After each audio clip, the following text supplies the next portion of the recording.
Most welcome everyone. कैसे हैं आप लोग? बढ़िया हैं, स्वस्थ हैं, आनंद में हैं, है ना? और आशा है आप लोगों से कि रसायन विज्ञान खूब समझ में भी आ रहा होगा। देखो बेटा, पिछले वीडियो में मैं आप लोगों से चर्चा किया था क्वांटम सिद्धांत में एस उपकोष, पी उपकोष, डी उपकोष, एफ उपकोष होते हैं और उनमें कैसे इलेक्ट्रॉन भरते हैं और किस कक्षा में कितने उपकोष होते हैं, इसकी चर्चा हुई थी। चारों क्वांटम संख्याओं की चर्चा हुई थी। मुख्य क्वांटम संख्या, दिगंशी क्वांटम संख्या, चुंबकीय क्वांटम संख्या और चक्रीय क्वांटम संख्या। अभाव का इलेक्ट्रॉनिक विन्यास, हुंड का नियम, पाउली का नियम, इन सारे पॉइंटों पर चर्चा हुई थी। आज बेटा हम लोग चर्चा करेंगे कि ये उपकोष जो होते हैं, एस उपकोष, पी उपकोष, डी उपकोष, इनकी संरचना कैसी होती है, उपकोषों की संरचना। और ये जानना बहुत जरूरी बेटा, जब बॉन्डिंग वाला चैप्टर हम लोग पढ़ेंगे तो इनकी संरचनाओं का वहां प्रयोग किया जाएगा। क्लियर? तो सबसे पहले हमको ये जानना है कि इनकी संरचना कैसी होती है। मुख्य संरचना देखो बेटा, एस उपकोष का ज्यादा यूज नहीं आता है, पी उपकोष का ज्यादा यूज नहीं आता है, डी का भी आता है। एफ उपकोष जो है बहुत ज्यादा वो नहीं है। आगे के क्लास में आपको एफ उपकोष का भी मिलेगा, लेकिन यहाँ एफ उपकोष को बहुत ज्यादा डिटेल में लेने की जरूरत नहीं है। तो एस उपकोष की संरचना में हम लोग पहले ध्यान देते हैं कि एस उपकोष की शेप कैसी होती है, साइज कैसी होती है और इलेक्ट्रॉन उसमें कैसे होते हैं, इसकी चर्चा हम लोग करेंगे। तो यहां देखो, एस उपकोष में पहला क्या है कि एस उपकोष गोलीय होता है। कैसा होता है बेटा? गोलीय होता है, स्फेरिकल होता है। एस उपकोष कैसा होता है? गोलीय होता है। दूसरी चीज क्या है कि इलेक्ट्रॉन का घनत्व सभी बिंदुओं पर समान होता है। इलेक्ट्रॉन का घनत्व सभी बिंदुओं पर समान होता है, सभी बिंदुओं पर समान होता है। यानी एस उपकोष में आप कहीं नहीं कह सकते कि यहां इलेक्ट्रॉन ज्यादा है, यहां इलेक्ट्रॉन कम है। सभी जगहों पर इलेक्ट्रॉन का घनत्व क्या होता है? बराबर होता है। यहां देखिए तीसरा क्या है? अअक्षीय उपकोष है। ऐसा है, अअक्षीय उपकोष है। अअक्षीय उपकोष है मतलब इस उपकोष में कहीं अक्ष का विभाजन नहीं, एक्स वाई जेड अक्ष पर विभाजन नहीं है। यानी जहां अक्ष है वहां भी, जहां नहीं है वहां भी, हर जगह इलेक्ट्रॉन बराबर होते हैं। तो ये कैसा होता है? अअक्षीय होता है। और चौथे पॉइंट में क्या है? इसमें नोडीय तल नहीं होते, नोडीय तल नहीं होते है। यानी कोई ऐसा पॉइंट नहीं है जहां इलेक्ट्रॉन का घनत्व शून्य हो, और किसी उपकोष का वह पॉइंट, वह तल जहां पर इलेक्ट्रॉन का घनत्व जीरो होता है, उसे हम नोडीय तल कहते हैं। क्या कहते हैं? नोडीय तल कहते हैं। देखो बेटा, गोलीय होता है, इलेक्ट्रॉन का घनत्व सभी बिंदुओं पर समान होता है और अक्षीय होता है, इसमें नोडीय तल नहीं पाया जाता है। फिर उसके बाद क्या है? कक्षाओं की संख्या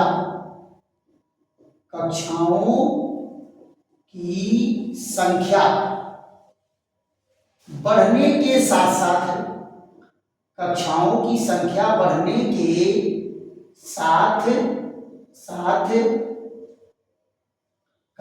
संख्या बढ़ने के साथ आकार बढ़ता जाता है, आकार बढ़ता जाता है। ये बेटा है यस उपकोष की कहानी। अब जरा यहां ध्यान देते हैं कि यस उपकोष कैसा है, गोलीय है। ये देखिए, ये यस उपकोष है।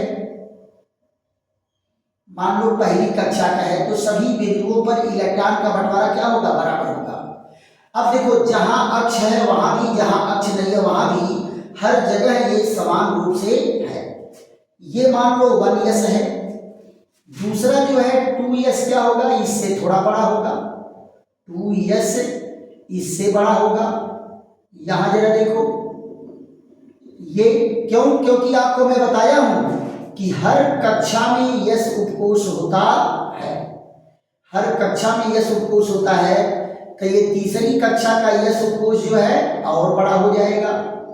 तीसरी कक्षा का यस उपकोष 3s है। फिर यहां देखिए चौथी कक्षा का यस उपकोष और बड़ा हो जाएगा। ये चौथी कक्षा का यस उपकोष है। ये देखिए सभी बिंदुओं पर इलेक्ट्रॉन का वितरण क्या है, बराबर है। तो जैसे जैसे कक्षाएं बढ़ रही हैं यस उपकोष का आकार क्या है, बड़ा हो रहा है। यहां जरा देखो, ये क्या है, ये 5s का उपकोष हो गया, 5s का उपकोष हो गया। यहां जरा देखो, ये 6s है, 6s का उपकोष है। ये देखिए 6s का उपकोष है। और अगर 7s पर जाएंगे तो और बड़ा होगा। ये 7s का उपकोष है। देखिए, तो क्या कहें कि उपकोष तो गोल है।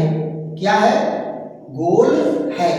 उपकोष क्या है, गोल है। और यस उपकोष याद देखो 7s, ये कौन है, 7s।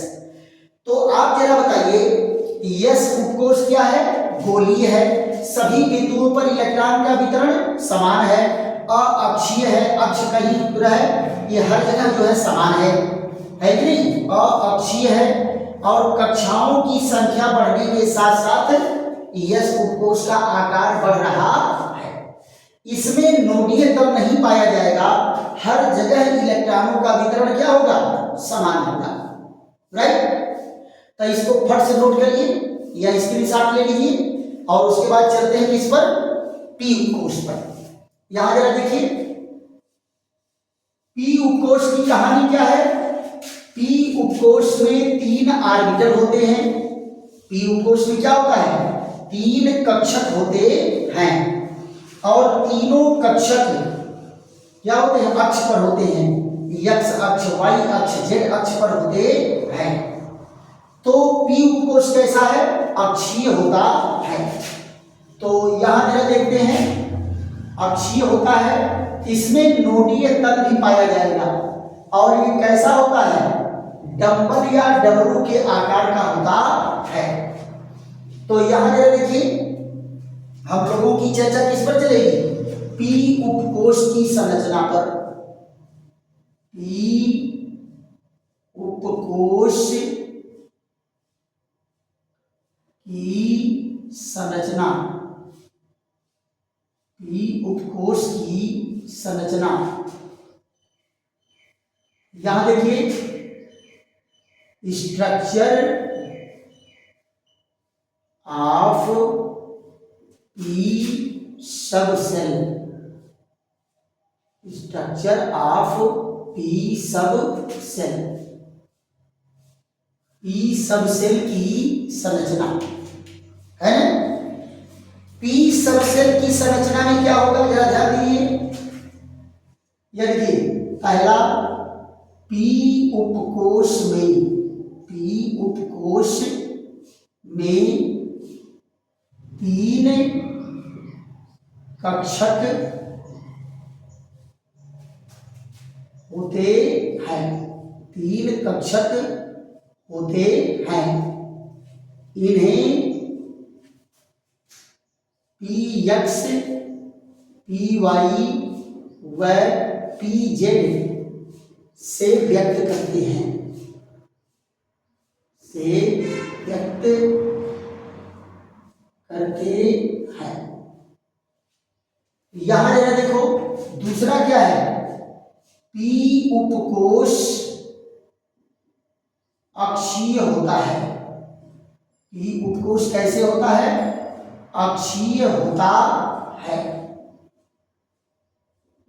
अक्षीय होता है। तीसरा क्या है, डंबल या डमरू, डंबल या डमरू के आकार, डंबल या डमरू की आकृति, बेटा आकार और आकृति में अंतर होता है। ये के आकृति, आकृति मतलब बनावट कैसी है, आकार मतलब बड़ा और छोटा।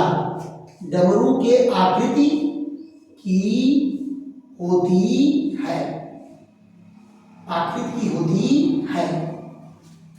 यहां जरा देखिए, मध्य का भाग बिंदुवत, मध्य का भाग बिंदुवत होता है, बिंदुवत होता है, जहां इलेक्ट्रॉन घनत्व शून्य होता है, इलेक्ट्रॉन घनत्व शून्य होता है, नोडीय तल कहलाता है, नोडीय तल कहलाता है। मध्य वाला भाग क्या होता है, बिंदुवत होता है, यहां इलेक्ट्रॉन का घनत्व शून्य होता है और इसे हम क्या कहते हैं, नोडीय तल कहते हैं। यहां जरा देखो अगला नंबर क्या है, दोनों किनारों पर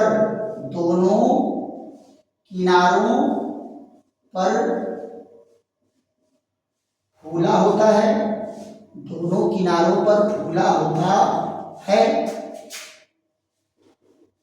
जहां इलेक्ट्रॉन का घनत्व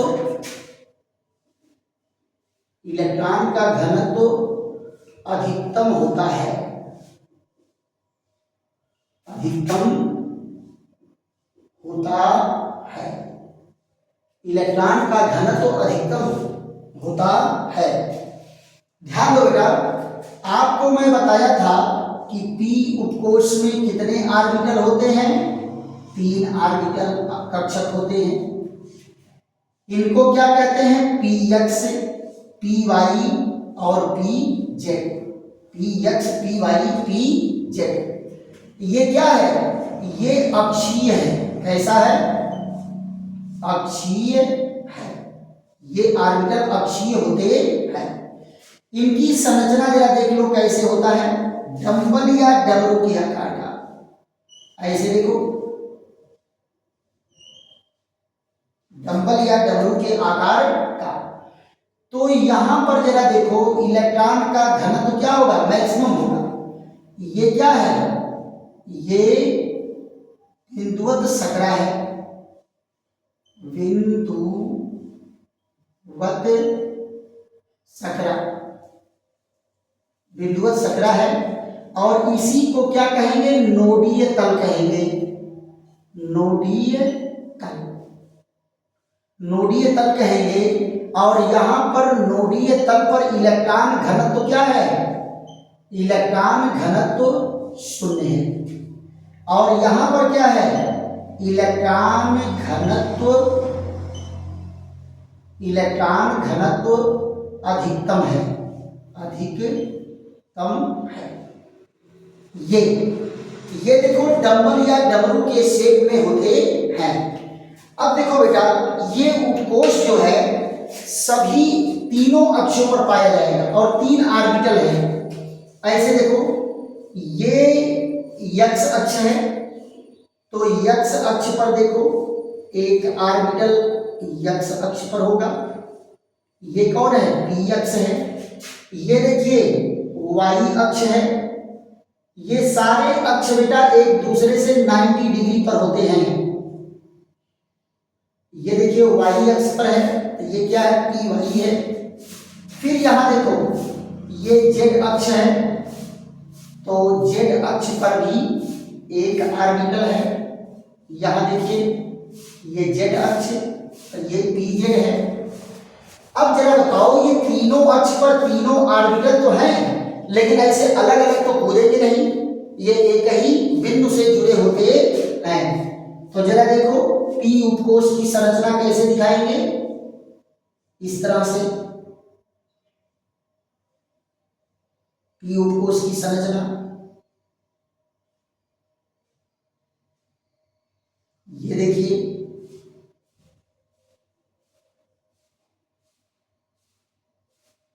और फिर यहां देखो पीजेड है, ये एक्स है, ये वाई है और ये जेड है ना। और तीनों अक्षों पर है, तो ये रचना क्या कहलाएगी, ये रचना कहलाती है पी उपकोष। क्या कहलाती है, पी उपकोष कहलाती है, राइट। तो पी उपकोष की संरचना कैसा है, डंबल या डमरू के आकार का है और ये एक्स वाई जेड तीनों अक्षों पर पाया जाता है, इसलिए इसको क्या कहते हैं, अक्षीय कहते हैं। और यहाँ देखो मध्य वाला भाग क्या है, सकरा होता है, बिंदुवत होता है, इसी को नोडीय तल कहते हैं। यहाँ पर इलेक्ट्रॉन का घनत्व क्या होता है, शून्य होता है। क्लियर। तो फट से इसका बेटा स्क्रीनशॉट लीजिए, फिर उसके बाद आगे हम बढ़ते हैं। स्क्रीनशॉट लीजिए फट से इसका। इसके बाद बेटा हमारी आपकी चर्चा क्या होगी, डी उपकोष पर चर्चा होगी।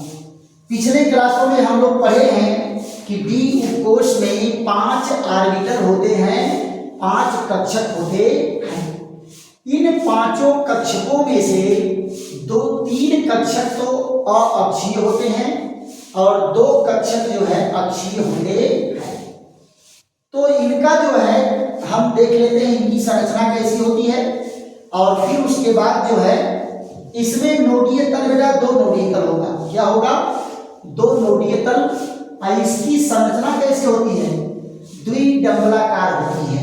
कैसी संरचना होती है, द्विडंबलाकार संरचना होती है। तो यहां देखिए द्विडंबलाकार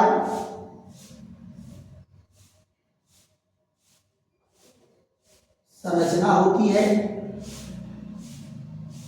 द्विडंबलाकार संरचना होती है। संरचना कैसी होती है, द्विडंबलाकार होती है। यहां देखिए डी उपकोष में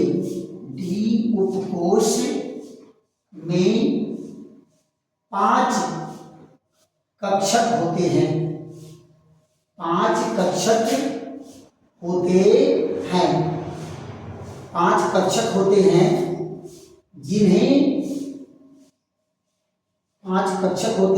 जिन्हें D x Y, D Y Z, D x Z और D x square Y square व डी जेड स्क्वायर से व्यक्त करते हैं।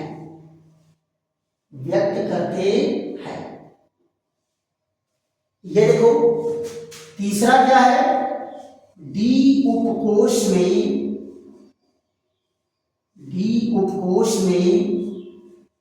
3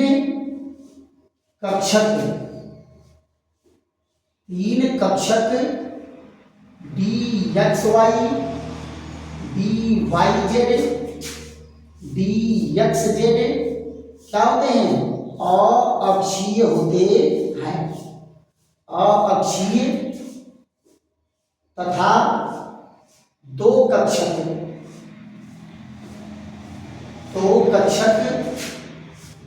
D x square Y square व डी जेड स्क्वायर ये अक्षीय होते हैं। क्या होते हैं, अक्षीय होते हैं,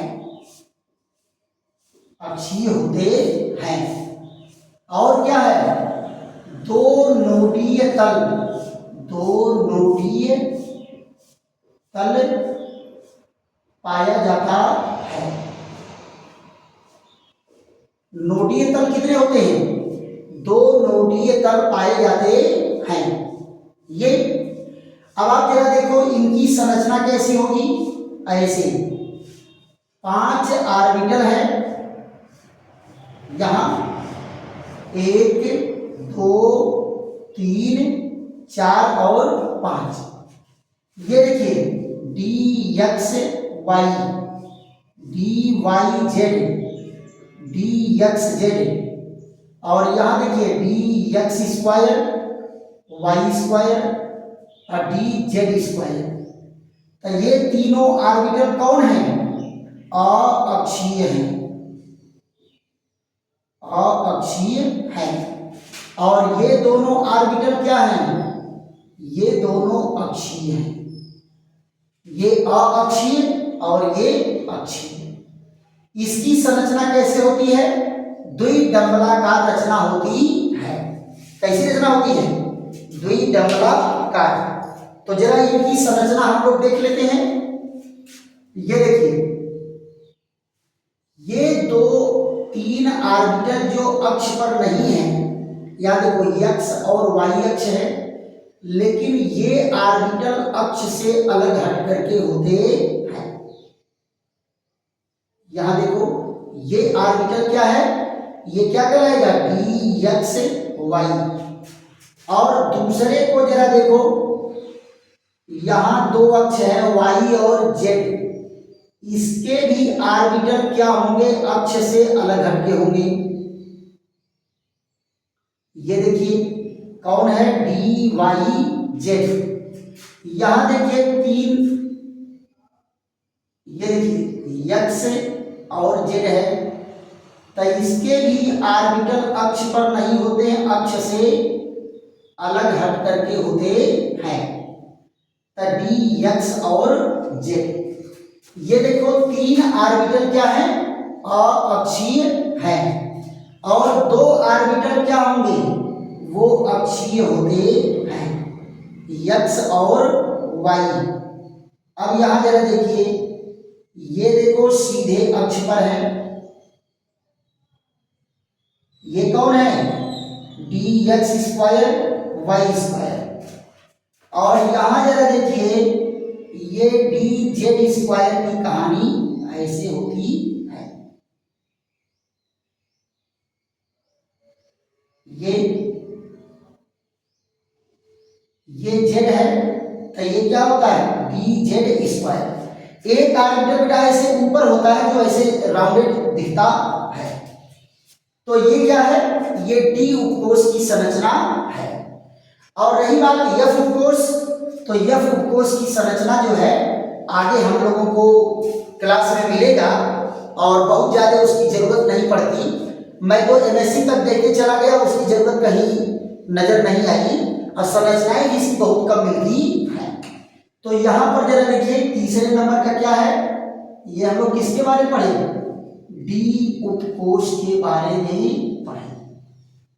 डी उपकोष की संरचना, डी उपकोष की संरचना।